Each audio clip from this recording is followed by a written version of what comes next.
महाराज जी, इस संसार में असमानता क्यों रखी गई है? महाराज जी, किसी को बहुत बुद्धि बल और धन अधिक दिया गया है, किसी को कम दिया गया है। नहीं, जो भगवान ने दिया है वो समान दिया है। जो आपने कर्म किए हैं उसका फल असमान है।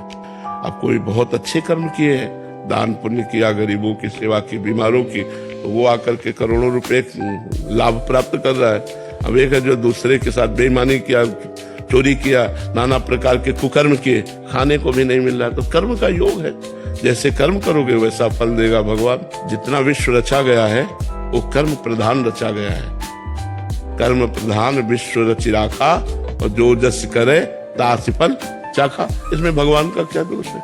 जो जैसा कर्म कर रहा है वैसा फल मिल रहा है, उसको भोग रहा है। तो समझदारी इसी में कि अभी सुधर जाए, अभी सुधर जाए। अब लो निशानी अपना से हो, आज तक जो किया अब आगे नहीं करूंगा, क्योंकि जो बोएंगे वही तो काटेंगे। हम अगर आम लगाएंगे तो आम, बम्बूल लगाएंगे तो कांटा। तो अब लगाते बम्बूल है, चाहते दाग छुआ है, तो कहाँ से प्राप्त हो?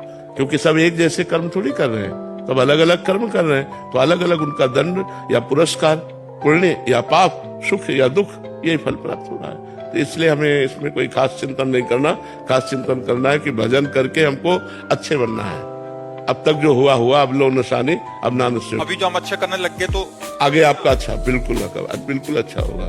अगर आप पाप कर्म करेंगे तो बिल्कुल दुर्गति हो जाएगी। आज भले आप सुख में हैं, कल आपका समय बहुत दुखी आएगा। आज भले दुख में है, कल आपका बहुत अच्छा समय आएगा, यदि आप आज से अच्छा शुरू कर दे। अब जैसे आप बहुत मेहनत कर रहे हैं, लेकिन आपका पूर्व प्रारब्ध पाप में है, असफलता ही मिलेगी आपको, शोक ही मिलेगा आपको, चिंता ही मिलेगी आपको। तो आपको लगेगा बगल वाला जो है ज्यादा मेहनत नहीं करता और खूब अच्छे सुख है। तो आपका कर्म, जो पीछे का कर्म है, वो आपको आगे नहीं बढ़ने दे रहा, आपको दुर्गति कर रहा है। इसलिए अब आज कर्म संभाल लो तो आगे आपकी उन्नति हो जाएगी।